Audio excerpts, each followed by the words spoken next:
আপনি জানেন কি পাওয়ার অফ অ্যাটর্নি কারো মৃত্যু হলে দাতা বা গ্রহীতা এর পরিণাম কি হয়?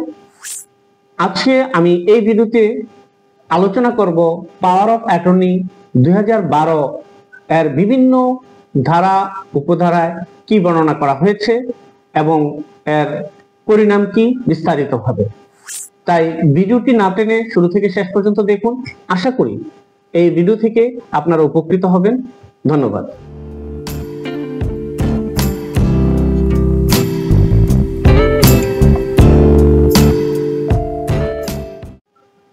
Welcome back dear viewers. আমি আজকে যে বিষয়টি নিয়ে আলোচনা করতে চাচ্ছি সেটা ইতিমধ্যেই আমার শিরোনামে জেনেছেন। পাওয়ার অফ অ্যাটর্নি কি? কোনো ব্যক্তি তার পক্ষে কাজ করার জন্য অন্য ব্যক্তিকে নিযুক্ত করলে তাকে পাওয়ার অফ অ্যাটর্নি বলে। পাওয়ার অফ অ্যাটর্নি কত ধরনের হয়ে থাকে? পাওয়ার অফ অ্যাটর্নি সাধারণত 3 ধরনের হয়ে থাকে। এক নম্বরে হচ্ছে জেনারেল পাওয়ার অফ অ্যাটর্নি, 2 নম্বর হচ্ছে স্পেশাল পাওয়ার অফ অ্যাটর্নি, 3 নম্বর হচ্ছে ইরিভোকেবল পাওয়ার অফ অ্যাটর্নি। প্রথম যে পাওয়ারটা আমি কথা উল্লেখ করেছি জেনারেল পাওয়ার অফ অ্যাটর্নি, এটা নির্দিষ্ট কিছু কাজকর্ম সাধারণ কাজকর্ম করার জন্য প্রিন্সিপাল তার পক্ষে কাজ করার জন্য কাউকে নিযুক্ত করে থাকেন। দ্বিতীয় যে পাওয়ার অফ অ্যাটর্নি, এর মাধ্যমে প্রিন্সিপাল অন্য কোনো ব্যক্তিকে নিযুক্ত করে নির্দিষ্ট কিছু বা স্পেশাল কিছু কাজ করার জন্য, এটাকে এই জন্য স্পেশাল পাওয়ার অফ অ্যাটর্নি বলা হয়ে থাকে। আর আমি থার্ড বা 3 নম্বর যে পাওয়ার অফ অ্যাটর্নি কথা বলেছি সেটা হচ্ছে সেই পাওয়ার অফ অ্যাটর্নি যেটা অপ্রত্যাহারযোগ্য পাওয়ার অফ অ্যাটর্নি। যেই পাওয়ার অফ অ্যাটর্নিতে কিছু কনসিডারেশনের কথা থাকে, অর্থাৎ মূল্য, জমির মূল্য বা যে বিষয়টাকে আপনি পাওয়ার দিচ্ছেন, আপনার পক্ষে কাজ করার জন্য একজনকে নিযুক্ত করছেন, অ্যাটর্নি নিযুক্ত করছেন বা এজেন্ট নিযুক্ত করছেন। পাওয়ার অফ অ্যাটর্নিটাই হচ্ছে ইরিভোকেবল, যেখানে কনসিডারেশন বা মূল্য দেওয়া উল্লেখ থাকবে। তো এই পাওয়ার অফ অ্যাটর্নিটাই আজকের মূল আলোচনার বিষয়।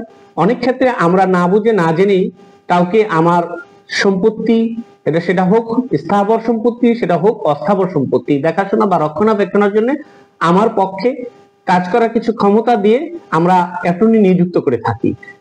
এই অ্যাটর্নি নিযুক্তির পর প্রিন্সিপালের যে সম্পত্তি বা যে অ্যাসেটটা রক্ষণাবেক্ষণের জন্য অ্যাটর্নি নিযুক্ত করা হয়, সে অ্যাটর্নি পরবর্তীতে তার দায়িত্বের অবহেলা করে অথবা তার সীমা লঙ্ঘন করে পাওয়ার অফ অ্যাটর্নি মিসইউজ করে থাকে। তো আমরা যে বিষয়টাকে ক্লিয়ারিফাই করতে চাই, পাওয়ার অফ অ্যাটর্নিকে অবশ্যই আপনার লিখিত হতে হবে এবং সেটা রেজিস্টার্ড হতে হবে। যে পাওয়ার অফ অ্যাটর্নিটা ক্ষেত্রে স্থাবর সম্পত্তির ক্ষেত্রে সম্পাদিত হয়ে থাকে। পাওয়ার অফ অ্যাটর্নি কখন বাতিল হয় বা প্রিন্সিপাল কখন পাওয়ার অফ অ্যাটর্নিকে তার দায়িত্ব থেকে অব্যাহতি দিতে পারে? পাওয়ার অফ অ্যাটর্নি সাধারণত প্রিন্সিপালের লিখিতভাবে বাতিল করতে পারে। প্রিন্সিপালের মৃত্যু হলে সেটা বাতিল হয়, অথবা অ্যাটর্নির মৃত্যু হলে বাতিল হয়। প্রিন্সিপাল যে উদ্দেশ্য নিয়ে পাওয়ার অফ অ্যাটর্নি প্রদান করে থাকে বা অ্যাটর্নি নিযুক্ত করে থাকে, সেই উদ্দেশ্য বা সেই কাজটা যদি সম্পূর্ণ হয়ে যায় তখন পাওয়ার অফ অ্যাটর্নিটা বাতিল হয়ে যায়। এবং পাওয়ার অফ অ্যাটর্নি ক্ষেত্রে প্রিন্সিপাল নিজে যদি বিকারগ্রস্ত বা অসুস্থ বা উন্মাদ হয়ে যায়, সেক্ষেত্রে পাওয়ার অফ অ্যাটর্নি বাতিল হয়ে যায়।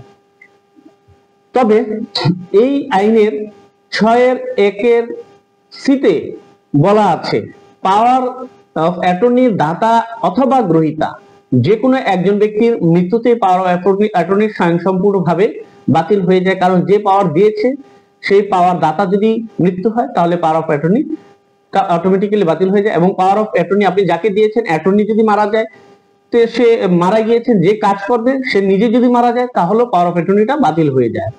আমরা বলেছিলাম ইরিভোকেবল পাওয়ার অফ অ্যাটর্নির ক্ষেত্রে যে পাওয়ার অফ অ্যাটর্নিতে কনসিডারেশন থাকে, অর্থাৎ মূল্য, জমির মূল্য উল্লেখ করা থাকে, সেই ক্ষেত্রে পাওয়ার অফ অ্যাটর্নিটা সাধারণত দাতা বা গ্রহীতার মৃত্যুতেও বাতিল হয় না। যে উদ্দেশ্যে পাওয়ার অফ অ্যাটর্নিটা দেওয়া হয়, সেই উদ্দেশ্যটা যতদিন পর্যন্ত না সম্পাদিত হয়, সেই উদ্দেশ্যটা সাধন হয়, অথবা একটা নির্দিষ্ট সময়ের জন্য যে পাওয়ার অফ অ্যাটর্নি দেওয়া হচ্ছে সেই সময় বা মেয়াদ পূর্ণ না হওয়া পর্যন্ত সেই পাওয়ার অফ অ্যাটর্নি বাতিল হয় না। তাই পাওয়ার অফ অ্যাটর্নি দেওয়ার ক্ষেত্রে অবশ্যই আইনটা ভালোভাবে জেনে নেবেন এবং বিশেষজ্ঞের পরামর্শ নিয়েই আপনারা পাওয়ার অফ অ্যাটর্নি সম্পাদন করবেন। তাহলে ভবিষ্যৎ জটিলতা থেকে আপনারা নিজেদেরকে, নিজের সম্পত্তিকে রক্ষা করতে পারবেন। এই বলে আজকে আমি আমার ভিডিও থেকে বিদায় নিচ্ছি। বিদায় নেবার পূর্বে আমার ছোট্ট একটা রিকোয়েস্ট, যারা এই ভিডিওটি আমার ফেসবুক পেজ থেকে দেখছেন তারা ফলো বাটনে প্রেস করবেন, এবং যারা ইউটিউব চ্যানেল থেকে দেখছেন তারা অবশ্যই চ্যানেলটি সাবস্ক্রাইব করবেন, যাতে করে আমার পরবর্তী এই সম্পর্কিত অথবা আইন সম্পর্কিত অন্যান্য আরো গুরুত্বপূর্ণ ভিডিও আপনারা সহজে পেতে পারেন, আপনি এবং আপনার পরিবার, বন্ধু বান্ধব, সমাজের উপকার করতে পারেন। এই কারণে আপনারা অবশ্যই ভিডিওটি যদি ভালো লেগে থাকে লাইক, কমেন্ট, শেয়ার করতে ভুলবেন না। আর যদি আমাদের কোনো সার্ভিসের আপনাদের প্রয়োজন হয়ে থাকে তাহলে ভিডিও ডেসক্রিপশন বক্সে প্রদর্শিত হোয়াটসঅ্যাপ নাম্বারে অথবা ইমেল অ্যাড্রেসে হোয়াটসঅ্যাপ করে at the same time email করে আমাদের কাছে অ্যাপয়েন্টমেন্ট বুক করে আমাদের আইনি সেবা নিতে পারবেন। ভালো থাকবেন, সুস্থ থাকবেন, এই প্রত্যাশা ব্যক্ত করে আজকে বিদায় নিচ্ছি। আল্লাহ হাফেজ।